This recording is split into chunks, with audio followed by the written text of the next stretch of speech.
नमस्कार। आज का हमारा टॉपिक है सॉइल्स ऑफ इंडिया, भारत की मिट्टियाँ। मृदा पृथ्वी की ऊपरी सतह पर एक परत के रूप में मिलती है, जिसका निर्माण चट्टानों, रॉक्स तथा खनिजों के अपक्षय से हुआ है, मिनरल्स के अपक्षय से हुआ है, जिसमें समय के साथ एवं विभिन्न जलवायु वाले क्षेत्रों में जीवाश्म पदार्थ का भी मिश्रण हो जाता है। तो हम कह सकते हैं कि जो मिट्टी है वो पृथ्वी की ऊपरी सतह पर एक परत के रूप में मिलती है और जिसका निर्माण कैसे होता है? चट्टानों के अपरदन एवं अपक्षय के कारण जब वो चूर्ण में बन जाता है, जब वो छोटे छोटे कणों में परिवर्तन हो जाता है और समय के साथ इसमें जलवायु का भी रोल रहता है, वो भी महत्वपूर्ण है और जीवाश्म पदार्थ का भी इसमें मिश्रण हो जाता है। इसे हम सॉइल कहते हैं। मिट्टियों के निर्माण पर प्रभाव डालने वाले कारक। अब हम बात करते हैं कि मिट्टियों का जो निर्माण हो रहा है, पेडोजेनेसिस जिसे हमने कहा है, पेडोलॉजी जो प्रोसेस है, उसके अंदर कि कौन कौन से फैक्टर्स हैं, कौन कौन से कारक हैं जो मिट्टी के निर्माण पर प्रभाव डालते हैं। तो पहला हम करेंगे पेरेंट रॉक, या पहला हम करेंगे पेरेंट रॉक, मूल पदार्थ। जैसा कि अभी अपन ने बात की थी कि जो मिट्टी बनी है वो किससे बनी है? चट्टानों के वेदरिंग और इरोजन से उसका अपक्षय और अपरदन हुआ तो वो उससे बनी है। तो मिट्टी का निर्माण करने वाले मूल पदार्थों की प्राप्ति धरातल पर पाए जाने वाले चट्टानों के अपक्षय एवं अपरदन से होती है।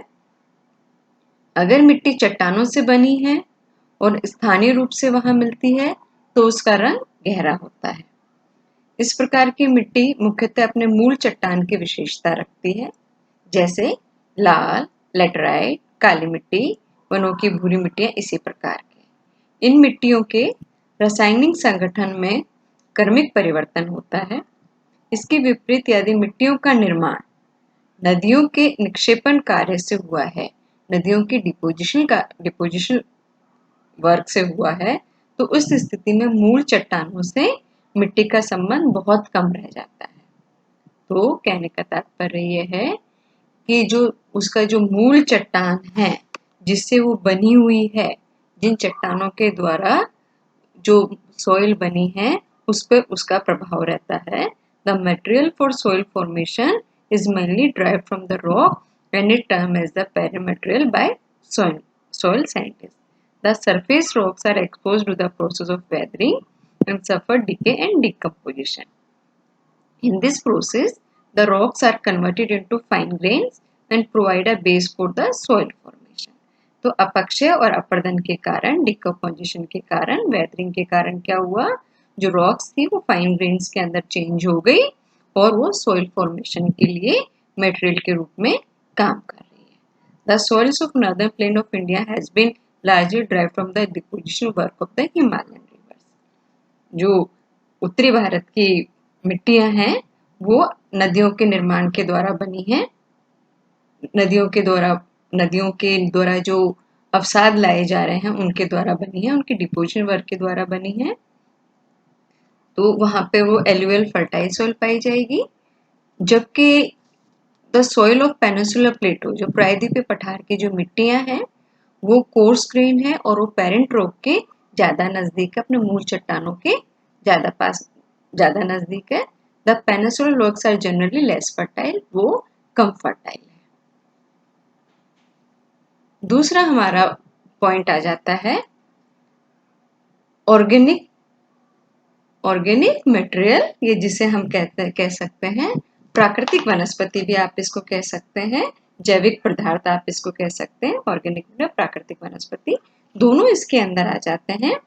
तो प्राकृतिक वनस्पति मिट्टियों के विभिन्न प्रकार के लिए उत्तरदायी होती है। वास्तव में मिट्टी निर्माण की वास्तविक प्रक्रिया तथा उसका विकास वनस्पति के वृद्धि के साथ ही आरंभ होता है। वृक्षों के सड़े हुए पत्ते मिट्टी की उर्वरता को बढ़ाते हैं तथा अत्यंत आवश्यक जीवाश्म तत्व हुमस प्रदान कर मिट्टी को समृद्ध करते हैं। देश के सघन वन वाले क्षेत्रों में कुछ अत्यंत उत्तम किस्म की मिट्टी पाई जाती है। तो जहाँ नेचुरल वेजिटेशन ज्यादा होगी वहां पे ह्यूमस की मात्रा ज्यादा पाई जाएगी। नेचुरल वेजिटेशन ज्यादा होगी तो वहां की जो मिट्टी है वो ज्यादा फर्टाइल होगी।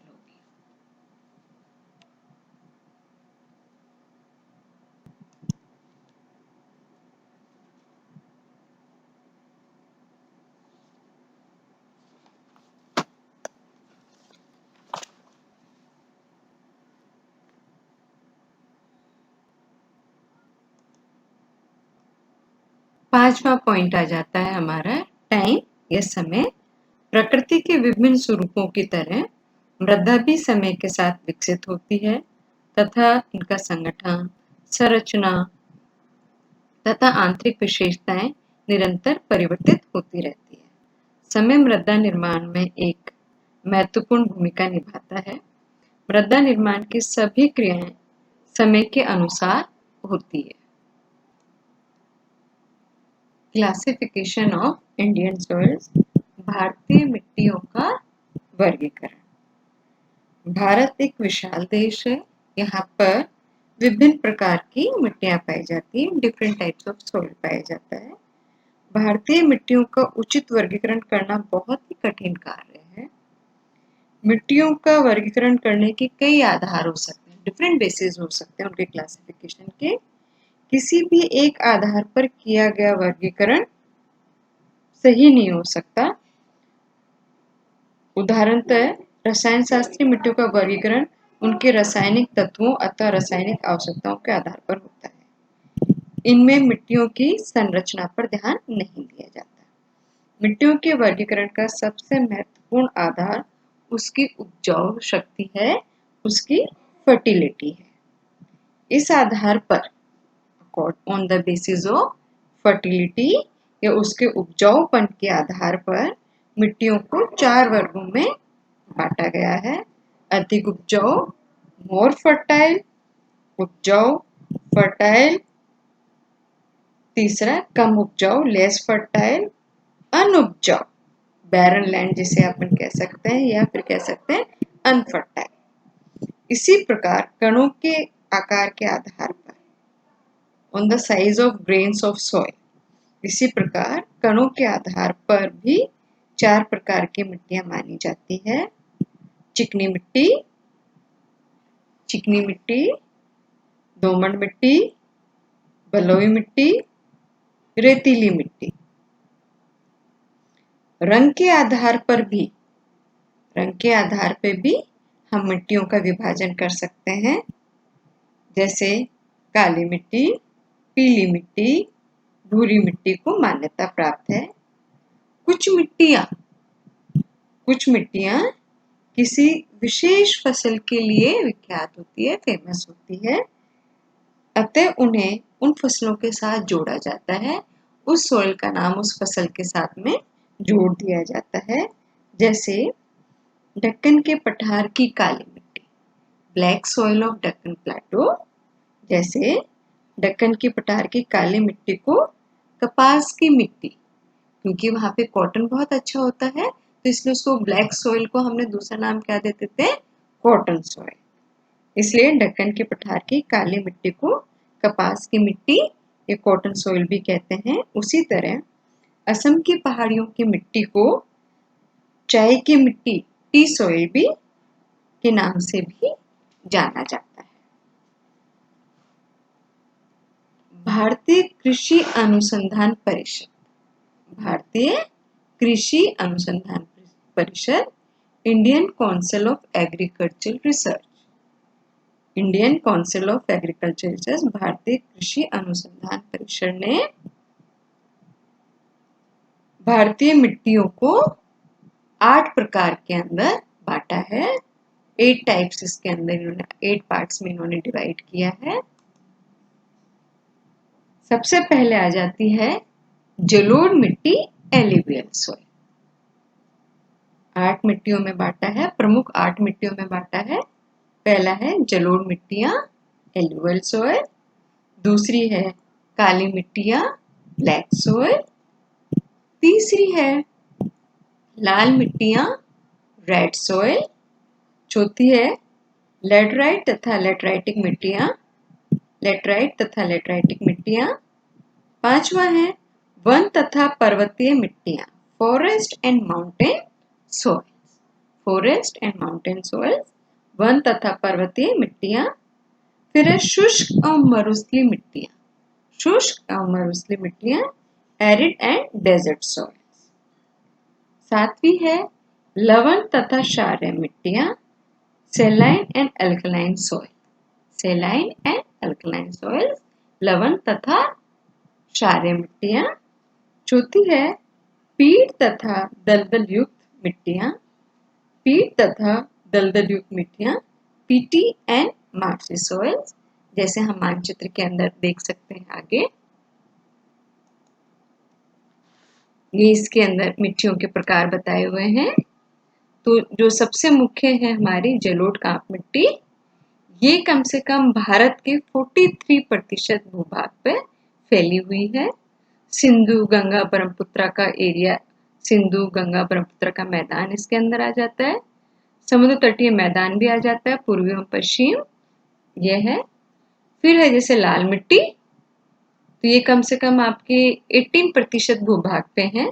संपूर्ण तमिलनाडु वाला भूभाग आ जाता है, कर्नाटक आ जाता है, दक्षिण पूर्वी महाराष्ट्र आ जाता है, तेलंगाना, उड़ीसा, मध्य प्रदेश का दक्षिण पूर्वी भाग, छत्तीसगढ़ का दक्षिणी भाग, छोटा नागपुर का पठार, मेघालय, झारखंड, पश्चिम बंगाल, दक्षिणी राजस्थान, लाल प्रकार की मिट्टी।